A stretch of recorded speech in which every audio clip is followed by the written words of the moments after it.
Moi, ce qui me fait flipper, c'est en gros les migrations climatiques qui vont s'accélérer et je pense qu'on va être incapable de gérer, comment on le gère à l'instant, en ce moment. Et donc je pense que c'est hyper important de pouvoir développer notre empathie pour tout le reste du monde et se rebeller tout de suite maintenant avant qu'il soit trop tard, quoi.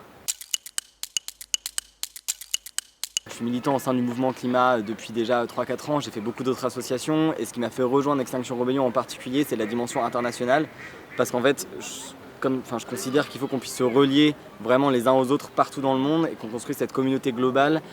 qui est basée avant tout sur l'empathie en fait, des situations dans lesquelles sont les autres gens et les autres personnes dans les autres pays. Et je pense que c'est hyper important d'arriver à se dire qu'on est capable de se rebeller, pas seulement pour ce qui nous touche en particulier et pour la sécheresse qui va arriver dans notre région ou dans notre ville, mais se rebeller pour n'importe qui dans le monde qui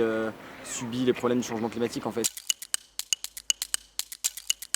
En fait, j'ai rejoint vraiment Extinction Rebellion avec la rébellion internationale d'octobre de l'année dernière, donc ça fait presque 1 an maintenant. Et voilà, et maintenant en ce moment je suis ce qu'on appelle coordinateur externe du groupe Liaison Internationale. Donc je fais le lien entre Extinction Rebellion France et tous les autres,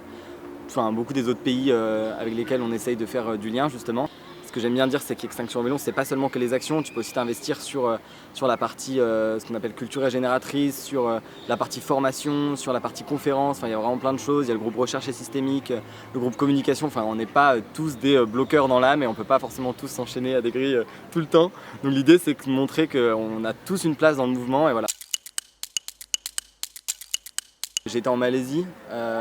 et en Malaisie donc c'est l'un des premiers producteurs d'huile de palme et donc en fait j'ai vu la déforestation vraiment physiquement, c'est-à-dire que j'ai traversé le pays en bus pendant 8 heures et en fait par la fenêtre du bus t'avais que des champs d'huile de palme, donc des palmiers, donc plus aucune forêt primaire, etc.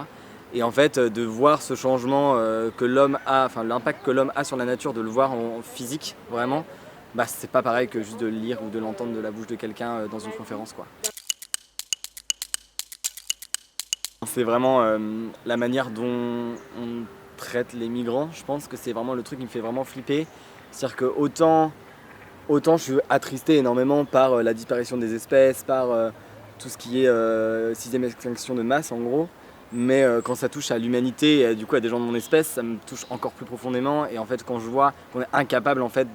d'accueillir plusieurs milliers de migrants, je me dis, et que je sais en fait qu'il y en aura des millions, et je sais qu'il y a des pays, là pour l'instant il y a beaucoup de déplacés internes donc dans les pays, mais quand il n'y aura plus de possibilité de faire ça et qu'on va se retrouver avec des migrants à nos portes et qu'on sera incapable de gérer la situation, j'ai vraiment peur que ça dérape. En fait, je pense que ça dépend des périodes, mais il y a des moments où je suis vraiment très pessimiste et je me dis que là on est vraiment à un point de non-retour. À la fois scientifiquement parlant, c'est-à-dire qu'on sait qu'aujourd'hui la glace du Groenland, on la verra plus jamais comme avant parce qu'elle a atteint un point de non-retour où on ne pourra jamais retrouver ce qu'on avait auparavant. Il y a des points de non-retour qui sont atteints et du coup je sais pas vers quoi on va, donc en fait c'est hyper compliqué de se projeter. J'ai 24 piges et je sais pas comment me projeter dans le monde d'après parce qu'en fait je sais pas à quoi il va ressembler, donc c'est hyper dur de dire l'utopie que j'ai pour le monde de demain, quoi. Donc